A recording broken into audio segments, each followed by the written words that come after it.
सबला अर्थात सुखद आहे बुद्धांचा जन्म, सुखकर सद्धम्माचा उपदेश, सुखावह आहे संघाची एकता आणि सुखदायक सर्वांचा निस्वार्थ. म्हणूनच आम्ही बुद्धांना वंदन करतो. आम्ही बुद्धांनी सांगितलेल्या सद्धम्मालाही वंदन करतो आणि आम्ही बुद्धांनी सांगितलेल्या धम्ममार्गाचं अनुसरण करणाऱ्या संघालाही वंदन करतो. आणि इथे उपस्थित सर्व समता सैनिक दलाच्या पदाधिकाऱ्यांना माझा क्रांतिकारी जय भीम. त्रिशरण पंचशील. नमो तस्स भगवतो अरहतो सम्मा संबुद्धस्स. नमो तस्स अरहतो सम्मा संबुद्धस्स. नमो तस्स भगवतो अरहतो सम्मा संबुद्धस्स. बुद्धं शरणं गच्छामि, धम्मं शरणं गच्छामि, संघं शरणं गच्छामि. द्वितीयंपि बुद्धं शरणं गच्छामि, द्वितीयंपि धम्मं शरणं गच्छामि, द्वितीयंपि संघं शरणं गच्छामि, तृतीयंपि बुद्धं शरणं गच्छामि, तृतीयंपि धम्मं शरणं गच्छामि, तृतीयंपि संघं शरणं गच्छामि. पाणातिपाता वेरमणि सिक्खापदं समादियामि.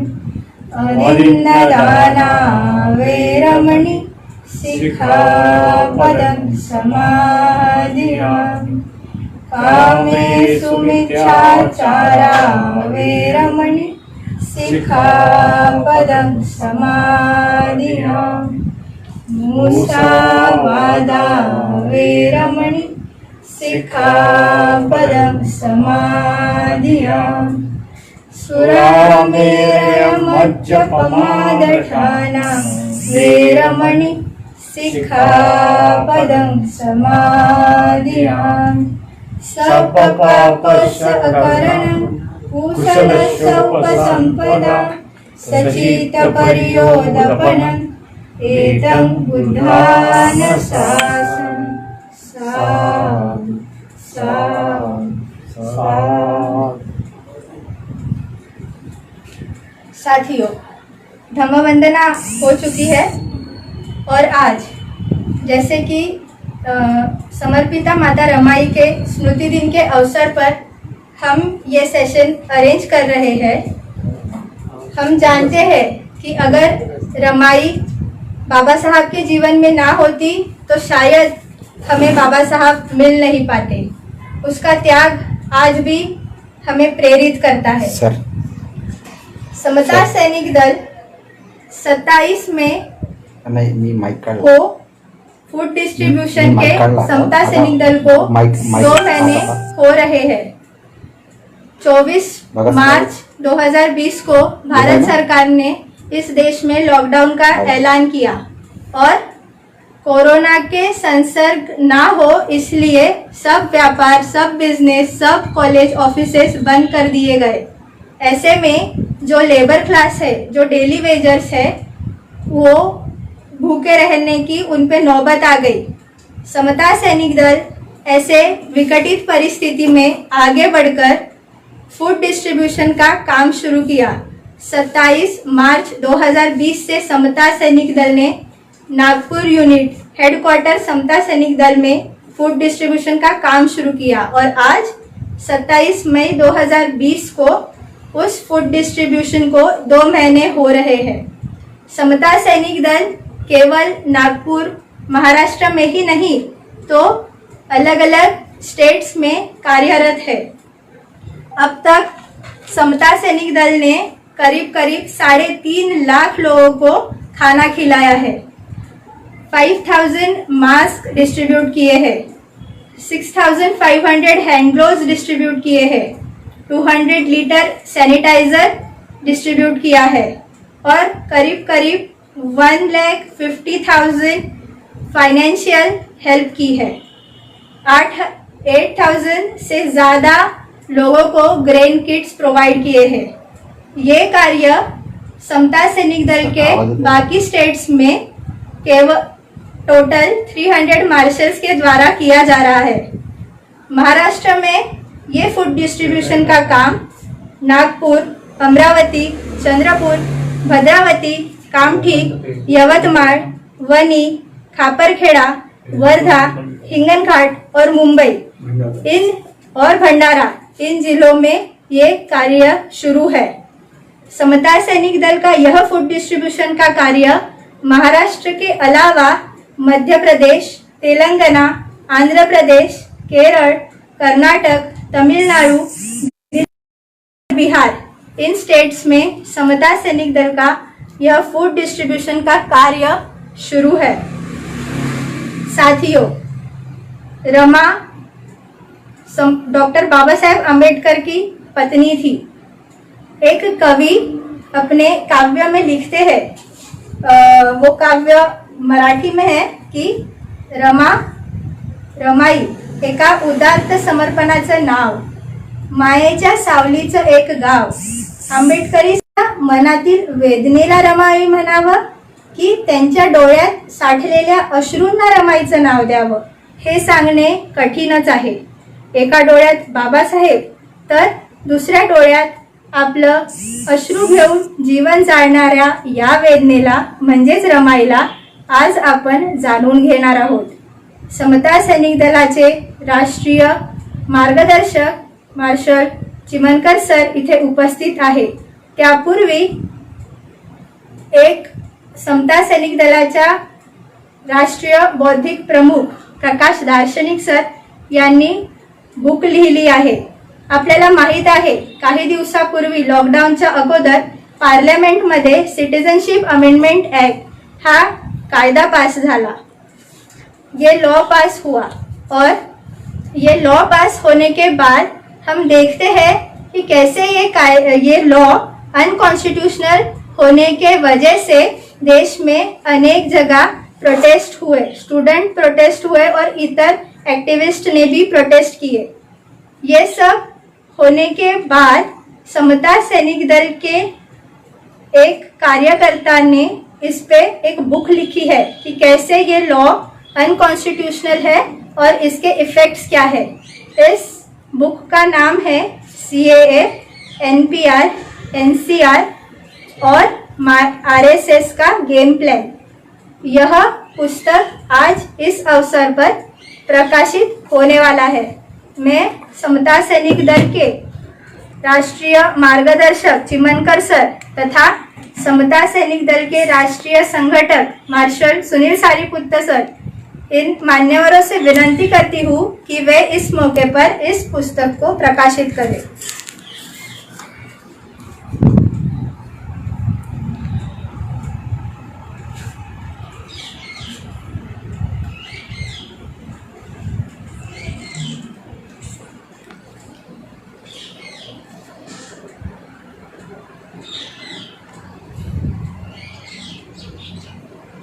इस पुस्तक के लेखक प्रकाश दार्शनिक सर समता सैनिक दल के बौद्धिक प्रमुख है और ये किताब उन्होंने लिखी है जो जल्द ही आप सभी को अवेलेबल की जाएगी।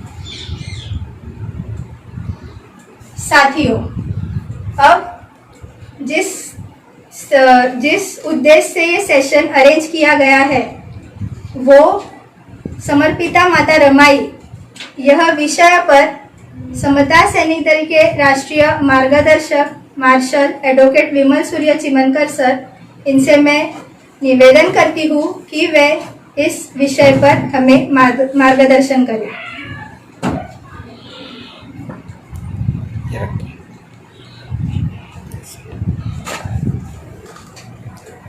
आज 27 मई है। 27 मई यह रमाई का मृत्यु दिवस है। एक ऐसा मृत्यु दिवस जिसकी जानकारी सारी दुनिया को होना बेहद ज़रूरी है, क्योंकि सारी दुनिया जब स्त्री और मुक्ति यह दोनों बातें बोलती है तो स्त्री मुक्ति के संदर्भ में बोलते वक्त एक ऐसी बातें सामने रखी जाती है जो दोनों यानी मानव के संदर्भ में एक सही आयाम नहीं प्रकाशित करती। रमाई और सावित्रीबाई फुले, इनका यह स्त्री मुक्ति का आंदोलन जो है इसके दुनिया में अलग आयाम है। इसलिए दुनिया स्त्री मुक्ति के संदर्भ में दो आयाम ऊपर चल रही है। एक आयाम वो है जिसमें स्त्री मुक्ति के संदर्भ में एक कोरी कल्पनाओं को लेकर नारी की मुक्ति की बात कही जा रही है, और एक वो कल्पना है जिस कल्पना का आधार रमाई अंबेडकर बनती है। यह आधार क्यों बनती है, यह दुनिया ने सोचा नहीं है। दुनिया को कल सोचना होगा, दुनिया को आज सोचना होगा। दुनिया ने इससे पहले भी सोचना चाहिए था। क्यों नहीं सोचा जा रहा? क्योंकि हम दुनिया के संदर्भ में और मुक्ति के संदर्भ में बेहद रोमांटिक वल्गनाओं में डूबे हैं। ये रोमांटिक वल्गनाओं से थोड़ा अलग जाते वक्त कार्ल मार्क्स की एक संकल्पना आती है मानव मुक्ति को लेकर, लेकिन कार्ल मार्क्स की बीवी जेनी, जिसने सारी उम्र उनकी जिंदगी को आगे बढ़ाने के लिए, जिसने उनका साथ देने के लिए सारी जिंदगी सुहा कर दी, कहीं भी जेनी का नाम नहीं आया। लेनिन, जिसकी बीवी सारी जिंदगी उनके साथ चलती रही और आखिर में जब स्टालिन ने उनके संदर्भ में बेहद बेरहमी का व्यवहार किया, बावजूद हम क्रुप्स्काया का नाम जो है ढंग से नहीं ले पा रहे। यानी हम स्त्री मुक्ति की बात तो कर रहे हैं, स्त्री मुक्ति के संदर्भ में बहुत सारी बोल तो जा रहे हैं, हम अब्राहम लिंकन का नाम ले रहे हैं, अब्राहम लिंकन की बीवी का नाम नहीं है। हम टॉलस्टॉय का नाम ले रहे हैं, टॉलस्टॉय की बीवी का नाम नहीं। हम दुनिया में जितने बड़े लोगों का नाम ले रहे हैं उसमें उन बड़े लोगों में उनकी बीवियों का बड़ा रोल रहा है, बड़ा सहभाग रहा है, लेकिन हम उनकी बीवियों का नाम याद तक नहीं है। क्या हमें टॉलस्टॉय की बीवी का नाम याद है? नहीं याद है, क्योंकि हमने टॉलस्टॉय की बीवी का नाम कभी याद करने की कोशिश ही नहीं की। यह बात जो आ रही है, इस बात से हम एक बेहद अनैतिक बात कर रहे हैं कि हम मनुवादियों की, हम दुनिया में उन लोगों की जो पुरुष सत्ता के समर्थक है, पुरुष सत्ता के समर्थकों की बात कर रहे हैं। इसलिए हम स्त्री समर्थक सत्ताओं की बात हम नहीं करते। रमाई जो है स्त्री सत्ता का एक ऐसा आयाम है जो पुरुष और स्त्री को मिलाकर एक मानव सत्ता का निर्माण करते हैं। डॉक्टर बाबा साहेब अम्बेडकर की जीवन में रमाई का जो रोल है वह रोल बेहद महत्वपूर्ण रोल है, जिसको नजरअंदाज नहीं किया जा सकता। हाँ, बाबा साहब की बड़ी लड़ाई में वो कहीं नजर आती है, कहीं नजर नहीं आती। लेकिन मुझे बताए कि डॉक्टर बाबा साहब अम्बेडकर ने रसेल को उत्तर देते वक्त उनके आधार रमाई ने नहीं मजबूत किए थे। बाबा साहब के आधार रमाई ने मजबूत किए थे, इसीलिए बाबा साहब वो आदमी बन पाए जो रसेल को उत्तर दे पाए। बाबा साहब की लड़ाई में सारी लड़ाइयाँ देखिए, सारी लड़ाई, चाहे वो महाड़ चौधार की लड़ाई हो, चाहे वो कालाराम मंदिर की लड़ाई हो, चाहे वो पुणे करार हो, चाहे उनकी घोषणा हो धर्मांतर की, या ये सारे इसमें रमाई का रोल जो है बहुत बड़ा रोल है। बाबा साहब का सही रोल जो आता है 1917 को आता है। 1917 को बर्ट्रांड रसेल को लेकर वो जो जवाब देते हैं रिकंस्ट्रक्शन ऑफ सोसाइटी को लेकर, Bertrand Russell and reconstruction of society, वो रोल का जवाब देते वक्त बाबा साहब के आधार क्या है? तो बाबा साहब की पर्सनैलिटी जो बनी है उसके आधार रमाई के कारण पैदा हुए। रमाई ने वो आधार बनाए।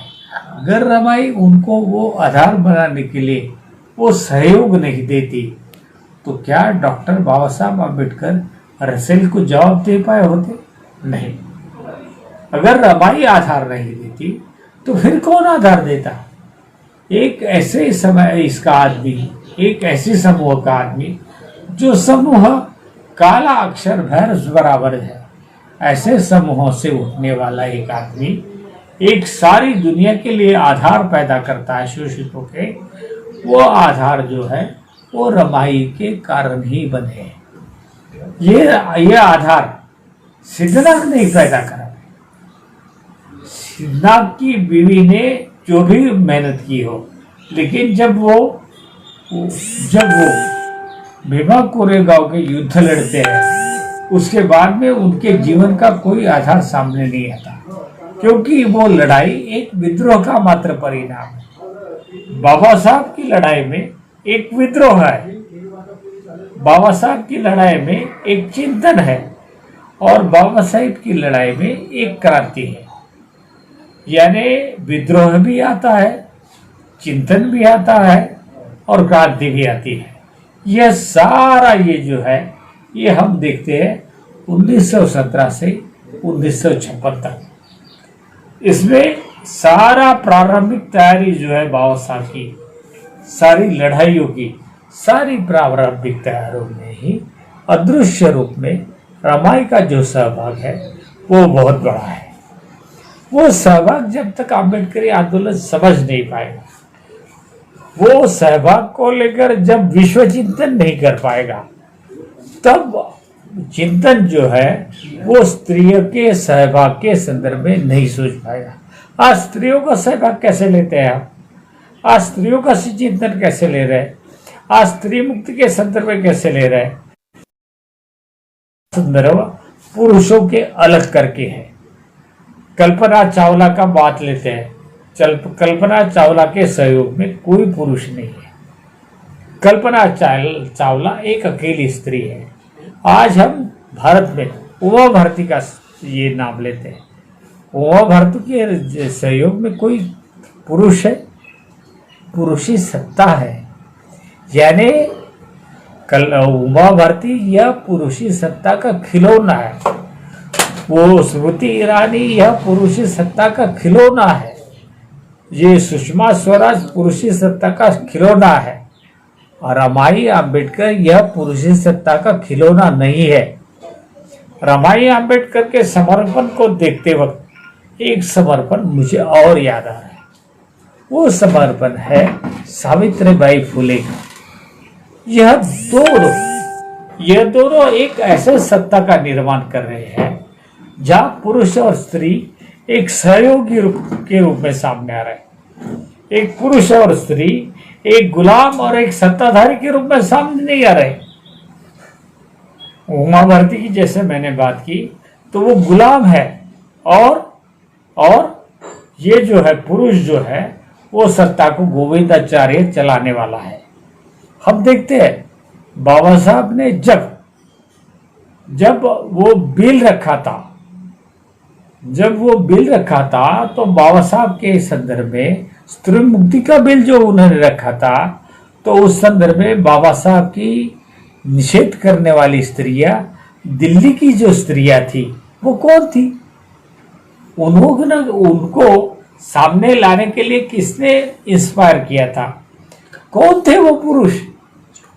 यानी पुरुष उनको इंस्पायर करता है, और स्त्री मुक्ति के लिए बढ़ने वाले बाबा साहब अम्बेडकर के पैर रोक देने के लिए जो स्त्रियां आती है वो किसी तो भी पुरुषों के सहयोग से सामने आती है।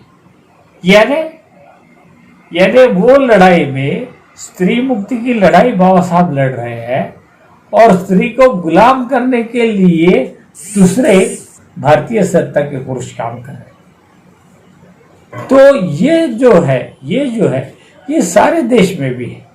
आज अमेरिका का सर्वसत्ताधारी जो है वो ये है डोनाल्ड ट्रंप के साथ क्या कोई स्त्री आ रही है?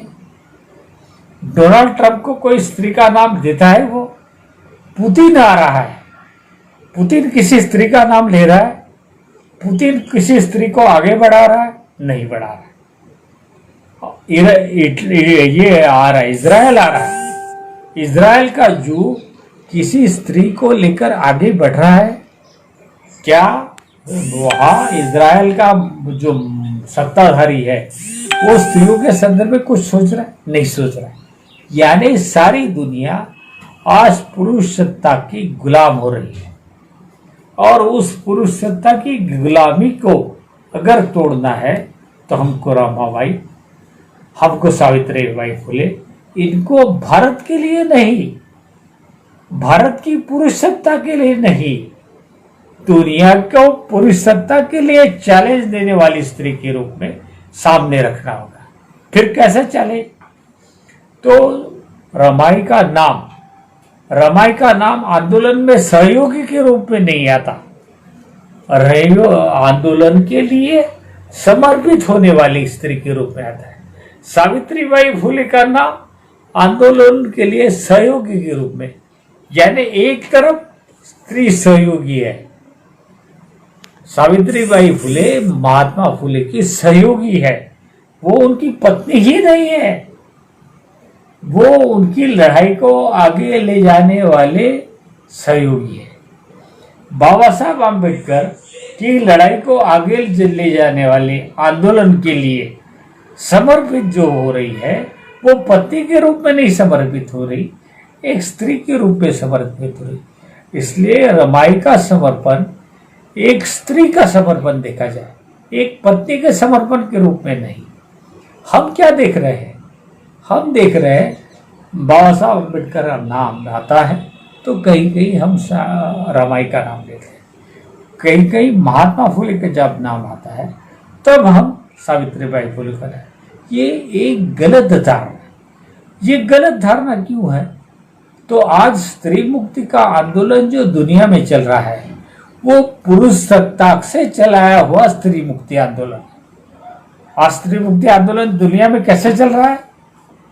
आज दुनिया में पुरुष सत्ता पद्धति के द्वारा चलाया हुआ।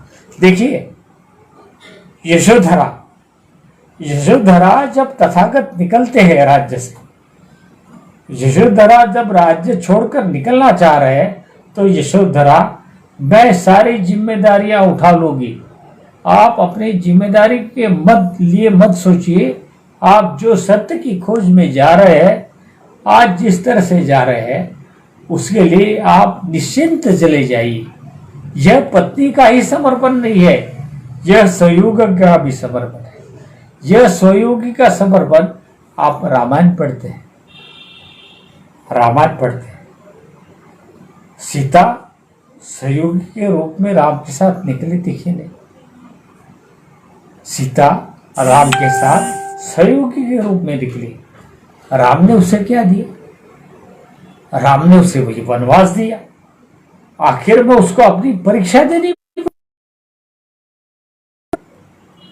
वो धोबी की बात सुनता है, राम बात किसकी सुनता है? धोबी की बात सुनता है। और वो किसे ये देता है? अपराध ग्रसित किसे करता है? वो एक स्त्री को अपराध ग्रसित करता है।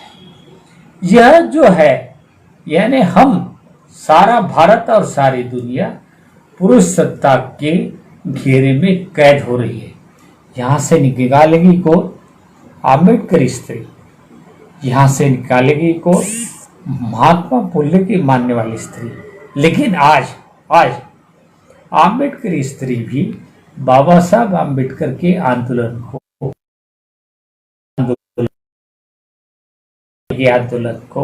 महात्मा फुले के आंदोलन को समझ नहीं पा रही।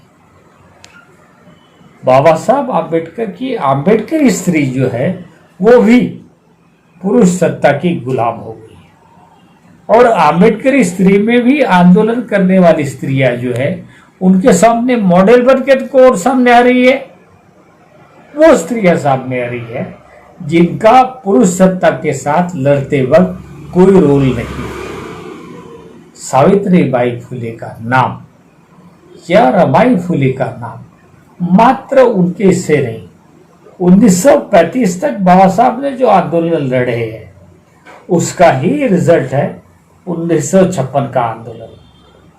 फिर 1935 तक जो आंदोलन लड़े वो सारे आंदोलन में रमाई उनके साथ है।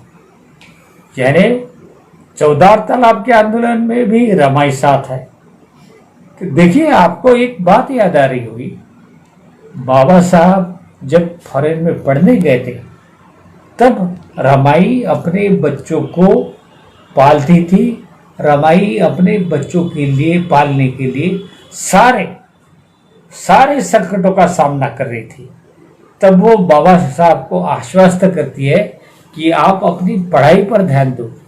वो रोज भारतीय व्यवस्था में आने वाले शोषितों का नरक वो रोज देख रही है, वो रोज उस नरक से दो चार हो रही है। लेकिन बाबा साहब को कह रहे हैं, नहीं, आप अपनी पढ़ाई की चिंता करिए, आप कुछ मत करिए। जब बाबा साहब भारत आ जाते हैं, जब शाहू छत्रपति के साथ बैठते हैं, तो बाबा साहब से मिलने के लिए शाहू छत्रपति जब घर आते हैं तब रमाई को उनका फॉरेन के लिए जाने का जो वो बड़े हैं, छत्रपति के शब्द बड़े, शाहू छत्रपति के शब्द बड़े नहीं है। वो सहयोग बड़ा है जो रमाई ने बाबा साहब को दिया है। उस सहयोग को समझ लीजिए। आपको याद होगा, द्वितीय गोलमेज परिषद के बाद में जब बाबा साहब भारत में आ रहे थे और जब वो भारत के में एरोड्राम पर, मुंबई के एरोड्राम पर खड़े थे, तो बाबा साहब ने चारों ओर नजर दौड़ाई। तो सारे ओर बाबा साहब की जय जयकार करने वाले उनके कार्यकर्ताओं का बड़ा जुलूस था। और उसी जुलूस के एक कोने में रमाई बाबा साहब को जो पटका शाहू छत्रपति ने दिया था वो पटका पहन कर आई थी, क्योंकि उस दिन उसके पास ऐसा कोई वस्त्र, जिसे साड़ी कहते हैं, ऐसा कोई वस्त्र नहीं था जो पहनकर उस गर्दी भीड़ में शामिल हुआ जाए। तो वो पटका पहनकर आई। बाबा साहब को वो देखे बराबर बाबा साहब की आंखों में आंसू आ गए। एक तरफ लाखों लोग उनकी जय जयकार कर रहे और वो मसीहा की पत्नी जो है वो एक पटका पहनकर आ रही है। इससे बड़ा सहयोग क्या हो सकता है। और यही तो वो सहयोग है जिसने बाबा साहब को गांधी के खिलाफ खड़ा रहते वक्त आधार दिए थे। यही तो वो सहयोग है जो सारी लड़ाई लड़ते वक्त बाबा साहब के साथ आए थे। और 1935 तक एक ताकतवर आम्बेडकर खड़ा होता है, उसकी प्रारंभिक सारी परीक्षाएं वो दे देता है। उसकी सारी इस परीक्षाएं जो है वो 1935 तक पूर्ण हो जाती है। इधर रमाई मरती है, उनका डेथ होता है, उसका सर अपने पास लेकर बाबा साहब रोते हैं। और वही बाबा साहब मी हिंदू म्हणून जन्मास आलो ते माझ्या हातात नव्हतं, पण आता मी हिंदू धर्मात मरणार नहीं और नए धर्म की प्रतिज्ञा करते हैं, वो भी 35 है। वो ताकत किसकी थी? ये प्रतिज्ञा का वचन देने की ताकत बाबा साहब आम्बेडकर को किसने दी थी? इस प्रतिज्ञा का वचन करने की ताकत जो है वो दी थी रमाई आम्बेडकर ने, वो मृत्यु ने, जो सारे परिश्रम को सहते वक्त उन्होंने अपने ऊपर लिए थे।